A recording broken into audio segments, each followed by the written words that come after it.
اور جب تک نکاح نہ ہو وہ مجھے ہاتھ بھی نہیں لگائے گا۔ 2 دن بعد سیٹھ نے کہا جمعہ کو ولیمہ ہے اور اسی روز ایک سادہ سا نکاح ہم اپنے خاندان کے چند قریبی افراد کے ساتھ کریں گے۔ میں نے اس بات میں سر ہلایا اور اس کی نظروں میں پہلی بار مکمل اعتماد جھلکتا تھا، جیسے اب کوئی سوال نہیں رہا۔ اور اب نکاح سے چند لمحے پہلے وہ یہ نشان دیکھ کر سب کچھ ختم کر گیا تھا۔ اگلی صبح وہ کوٹھے پہ گیا، وہی مائی کے سامنے بیٹھا جو میری زندگی کے دھاگے ہاتھ میں لیے بیٹھی تھی۔ اس لڑکی کو یہاں کون لایا تھا؟ اس نے سخت لہجے میں پوچھا۔ مائی ہنسی۔ اب آپ کو بھی وہی سوال؟ نکاح کے بعد سب کو ماضی یاد آ جاتا ہے۔ مجھے سچ جاننا ہے، مائی نے کرسی سے ٹیک لگا کر جواب دیا۔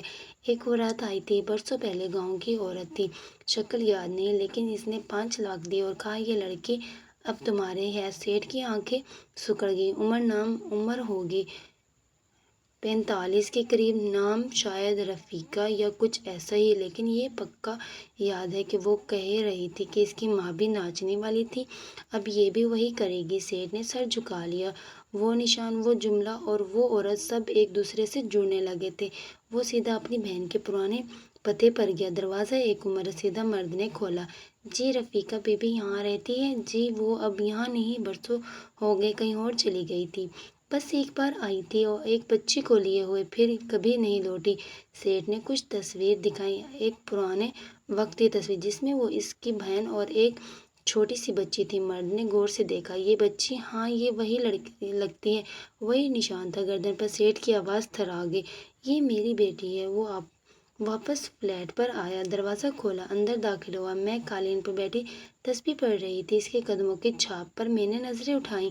تمہاری گردن پر جو نشان ہے میری بیٹی کی گردن پر بھی تھا۔ میں چپ رہی۔ مجھے برسوں پہلے بتایا گیا تھا کہ میری بیٹی میری بہن کے ساتھ گم ہو گئی اور وہ کبھی واپس نہیں آئی۔ وہی بہن تمہیں میرے سامنے چھوڑ گئی اور میں پہچان نہ پایا، میرے ہاتھ سے تسبیح گر گئی۔ لب ہلے تو آپ میں تمہارا باپ ہوں۔ مائی کمرے میں سناٹا چھا گیا، جیسے ساری دیواریں رک گئی، جیسے وقت نے ایک نیا صفحہ کھولا ہو، ایک لمحے جس نے سارے رشتے دوبارہ لکھ دیے۔ میں نے آنکھیں بند کی اور پھر آنکھوں سے کچھ قطرے ٹپکنے لگے۔ یہ خوشی نہیں تھی، دکھ بھی نہیں، بس ایک پہچان کا بوجھ تھا جو برسوں کے بعد کندھوں پر رکھا گیا تھا۔ وہ میرے قریب آیا، ہاتھ تھاما۔ اب کچھ بھی نہیں بکھرے گا، اب میں تمہیں وہ سب دوں گا جو تم سے چھن گیا۔ میں نے دل میں آہستہ سے کہا۔ وہ نشان جو سب نے چھپایا آخر پہچان بن گیا۔ پہچان کا لمحہ مختصر تھا، لیکن اس کے اثر نے میری زندگی کی ہر بنیاد ہلا دی تھی۔ جس شخص سے میں نکاح کرنے جا رہی تھی وہ میرا باپ نکلا، اور جس نے مجھے کوٹھے پہ بیچ دیا وہ میری سگی پھوپھو تھی۔ سیٹھ ابا، یہ لفظ زباں پر آتے آتے اٹک جاتا۔ وہ بھی کچھ نہیں بولتا تھا، بس میری طرف دیکھتا رہتا، جیسے برسوں کا بچھڑا ہوا وقت آنکھوں سے لپٹ ہو۔ ماہی، وہ آہستہ سے بولا، مجھے تم سے کچھ اور جاننا ہے۔ وہ عورت جس نے تمہیں کوٹھے پہ چھوڑا تھا، اس کا چہرہ تمہیں یاد ہے؟ میں نے سر جھکایا۔ نہیں، بس اتنا ہی یاد ہے، وہ مجھے روتی ہوئی ماں کہتی تھی، لیکن اس کے الفاظ میں نفرت تھی۔ سیٹھ نے اپنی بہن کی پرانی تصویر نکالی، ایک میرے سامنے رکھی۔ یہ میں نے تھوڑے وقت کے بعد ہاں میں سر ہلایا۔ اس کی سانس رک سی گئی۔ یہ میری بہن ہے رفیقہ۔ کچھ گھنٹے بعد وہ دوبارہ نکلا، ایک پرانے پتے پر، جہاں برسوں پہلے وہ اس کی بہن ساتھ رہا کرتی تھی۔ وہاں ایک پرانا دروازہ ملا، چھلے ہوئے رنگ کی دیواریں، سناٹا، اور دروازہ ایک درمیانی عمر کی عورت نے کھولا۔ آپ رفیقہ بی بی کو جانتی ہے؟ اس نے پوچھا۔ عورت نے آنکھوں کو تنگ کرتے ہوئے کہا، آپ کون؟ رفیقہ کا بھائی ہوں میں، وہ ہوں جس کی بیٹی کو آپ نے چرا کر لے جایا تھا۔ عورت کا رنگ اڑ گیا۔ اندر آ جائیں۔ کمرے کے اندر 2 پرانی کرسیاں تھیں، دیواروں پر زنگ آلودہ کیل، ایک طرف پرانا صندوق جسے برسوں سے بند ہو۔ رفیقہ تو کئی سال پہلے یہاں سے چلی گئی، شوہر سے جھگڑا ہوا، لڑکی ساتھ تھی، کچھ دن بعد وہ لڑکی نہیں رہی، بس رفیقہ رہ گئی۔ خاموش، پریشان، الجھی ہوئی۔ سیٹھ نے سامنے دیکھا، کہا گی وہ لڑکی پتہ نہیں ایک دن بولی بھائی کے بوجھ کو اپنے سر سے اتارنا ہے، پھر کچھ دن بعد واپس آئی، لیکن اکیلی، اور تب سے بس کہتی رہی میں نے سب ٹھیک کیا، اب وہ میری نہیں۔ سیٹھ کا دل بیٹھنے لگا اور کہا گئی اب آخری بار پیچھے سال کی کسی رات کو گئی، بولی کہ اپنے بیٹے کے پاس جا رہی ہے۔ شہر کا نام لیا تھا، شاید فیصلہ آباد۔ سیٹھ واپس آیا، میرے کمرے میں داخل ہوا۔ آنکھوں میں حیرت، دکھ اور غصہ سب اکٹھے تھے۔ ماہی، جو کچھ تمہارے ساتھ ہوا وہ حادثہ نہیں تھا، یہ میرے گھر کی سازش تھی۔ میں نے کچھ نہیں پوچھا، صرف سنا۔ میری بہن رفیقہ، وہ نہیں چاہتی تھی کہ میں اس لڑکی سے شادی کروں جسے میں پسند کرتا تھا۔ وہ چاہتی تھی کہ میری شادی اس کی سہیلی سے ہو، اور جب میں نہ مانا تو اس نے ماں بننے والی میری بیوی کو دھمکی دی، اسے گھر چھوڑنے پر مجبور کر دیا۔ پھر میری بیٹی تمہیں لے گئی۔ میرے اندر جیسے وقت الٹ گیا، ہر چوٹ، ہر سوال، ہر زخم ایک ترتیب میں آ کر دکھنے لگا۔ سیٹھ نے پھر تصویر نکالی۔ میں تمہیں کیسے نہ پہچان پاتا؟ تمہارے چہرے پر تمہاری ماں کی جھلک تھی، وہی آنکھیں، وہی خاموشی اور وہ نشان۔ میں نے پوچھا، یہی نشان تمہاری پیدائش کے دن تمہاری گردن پر آیا تھا؟ ڈاکٹرز کہتے تھے پیدائش جلد کا داغ ہے جو کبھی کبھی گہرا ہو جاتا ہے۔ اس دن ہم دونوں نے بہت کم بات کی، زیادہ تر خاموشی میں اپنی اپنی شکست سنبھالی۔ مگر ایک سوال باقی تھا، میرے باپ کو اس کی بیٹی کس نے چھین لی اور کس لیے؟ اگلے دن سیٹھ نے اپنے پرانے ملازم کو بلایا۔ رفیقہ کی خبر نکالنی ہے، اس کی ہر نقل و حرکت، اس کی شوہر، اس کی بیٹی، سب کا ریکارڈ چاہیے۔ ملازم نے سر جھکایا۔ جی صاحب، ایک دن لگے گا۔ اور وہ دن میرے لیے انتظار کا دن تھا۔ اب میرا سوال یہ نہیں رہا تھا کہ میں کون ہوں، بلکہ یہ تھا کہ جنہوں نے مجھے برباد کیا وہ کس چہرے کے پیچھے چھپے بیٹھے ہیں۔ اگلی صبح سیٹھ نے آ کر کہا، خبر آ گئی ہے اور شاید تمہیں ایک اور سچ سننا پڑے گا۔ تیار ہو؟ میں نے دھیرے سے سر ہلایا۔ رفیقہ اب اسی شہر میں ہے اور اس کا بیٹا وہی وسیم۔ میرے قدم ڈگمگا گئے۔ وسیم؟ ہاں، وہی جس سے تم محبت کرتی تھی۔ سیٹھ کی آواز تھرا گئی۔ تو صرف میری بیٹی نہیں، وسیم کی کزن بھی ہو؟ کمرے میں جیسے سانس رک گئی، رشتہ داریاں الٹ گئی تھیں۔ وہ جو محبوب تھا اب خون کا رشتہ بن چکا تھا، اور جسے دشمن سمجھا وہی باپ نکلا۔ میں خاموش رہی۔ اب بولنے کا وقت نہیں تھا، سچ سامنے تھا، اور سچ کا وزن الفاظ سے نہیں، خاموشی سے برداشت کیا جاتا ہے۔ جب سچ مکمل ہو گیا اور ہر چہرہ اپنی اصل میں سامنے آ گئی تو جیسے میرے اندر کوئی بند دروازہ کھل گیا۔ سیٹھ، ابا، میں نے میرے سامنے بیٹھ کر صاف الفاظ میں کہا، اب میں تجھے اور وہ سب دوں گا جو تیرا حق ہے، ایک نئی زندگی۔ کچھ دن بعد اس نے مجھے کالج میں داخلہ کروایا، نئے کپڑے، نئی کتابیں، اور پہلا دن جب میں دروازے کے باہر کھڑی تھی وہ دن میں خوف تھا کہ کون پہچان نہ لے، لیکن حقیقت یہ تھی کہ اب میرا کوئی ماضی نہیں تھا جوان لوگوں کو پتہ ہو۔ جب کلاس میں داخل ہوئی تو سب اجنبی چہرے تھے، کسی نے سوال نہ کیا، نہ نظروں سے جانچنے کی کوشش کی۔ میں نے بیٹھتے ہی اپنی کاپی کھولی اور پہلا جملہ لکھا، زندگی دوبارہ بھی شروع ہو سکتی ہے اگر پیچھے سے دروازہ بند کر دیا جائے۔ کچھ دنوں میں ماحول سمجھ آ گیا، لائبریری میرے پناہ گاہ بن گئی اور پڑھائی میری عبادت۔ میں نے ہر چیز میں خود کو جھونک دیا، دن رات، ہفتے سب کتابوں میں گزرتے۔ سیٹھ اکثر شام کو آتا، حال چال پوچھتا اور خاموشی سے واپس چلا جاتا۔ پھر ایک دن وہ آیا اور میرے سامنے ایک لفافہ رکھا۔ یہ وسیم کا خط ہے، وہ واپس آ گیا ہے۔ میں نے ہاتھ روک لیا۔ ابا، اسے مت کہنا کہ میں کون ہوں، پتہ تو اسے چل ہی چکا ہے۔ اس نے آتے ہی مجھ سے صرف ایک سوال کیا، ماہی کہاں ہے؟ میں نے لفافہ کھولا، ایک مختصر سا خط تھا، میں تمہیں بھول نہ سکا، چاہے تم میرے خون کا حصہ نکلی ہو۔ جو رشتہ اب نہیں بن سکتا، کم از کم عزت تو دے سکتا ہوں۔ اگر تم اجازت دو تو میں تم سے نکاح کرنا چاہتا ہوں، صرف رشتے سے نہیں، دل سے۔ میں نے سیٹھ کی طرف دیکھا۔ آپ اجازت دیں گے؟ اس نے دھیرے سے کہا، اب فیصلہ تیرا ہے، میں نے تجھے کھویا بھی ہے، پایا بھی ہے، اب جو تو چاہے وہی صحیح ہے۔ کچھ دن سوچنے کے بعد میں نے ہاں کر دی، کیونکہ اب میرا ماضی میرے لیے ایک داستان تھا اور میرا حال ایک فیصلہ۔ نکاح سادگی سے ہوا، نہ بارات، نہ ڈھول، نہ شور، صرف ایک مولوی صاحب، دو گواہ اور وہ وعدہ جو برسوں پہلے ادھورا رہ گیا تھا۔ وسیم نے ایک الگ فلیٹ لے لیا، شہر سے تھوڑا ہٹ کر، جہاں کوئی ہمیں پہچاننے والا نہ ہو۔ وہ اب بھی وہی وسیم تھا، خاموش، نرم، اور اب تھوڑا سا دم۔ ماہی، میں جانتا ہوں جو کچھ تم پر گزرا وہ میری ماں کے ہاتھوں ہوا۔ میں اگر پہلے سمجھ جاتا تو شاید تمہاری زندگی کچھ اور ہوتی۔ میں نے اسے روکا، اگر کچھ اور ہوتا تو میں وہ نہ ہوتی جو آج ہوں۔ فلیٹ میں نئی زندگی شروع ہوئی۔ میں صبح کالج جاتی اور آفس شام کو، ہم ساتھ کھانا کھاتے، رات کو چھت پر بیٹھ کر وہ سب باتیں کرتے جو برسوں پہلے ادھوری رہ گئی تھی۔ کبھی کبھی میں آئینے میں خود کو دیکھتی، چہرہ وہی تھا مگر آنکھوں میں اب خوف نہیں تھا، سچائی تھی۔ گردن پر وہی کالا نشان جو اب بھی گہرا تھا، لیکن اب مجھے شرمندہ نہیں کرتا تھا۔ ایک دن وسیم نے انگلی رکھ کر کہا، یہی نشان تو مجھے تم تک لایا تھا، اگر یہ نہ ہوتا تو شاید میں تمہیں پہچان ہی نہ پاتا۔ میں نے مسکرا کر کہا، یہ میری اصل شناخت ہے اور اب میں اسے چھپاتی نہیں سجاتی ہوں۔ کالج میں میرے رزلٹ آئے، میں نے ٹاپ کیا، سیٹھ آیا، مجھے گلے لگایا، تم نے مجھے پکڑ دیا، وسیم نے کیک لا کر رکھا، اب پارٹی ہوگی، اگلا قدم ماسٹرز، میں نے ہاں میں سر ہلایا۔ اب رکنے کا وقت نہیں۔ پھپھو کا کوئی ذکر نہ ہوا، سیٹھ نے رابطہ ختم کر دیا تھا، وہ شاید اب بھی وہی گھر میں رہتی ہو، لیکن میرے لیے اب وہ کسی اور دنیا کا حصہ تھی۔ زندگی کی ہر دن ایک نئی بنیاد رکھی جا رہی تھی۔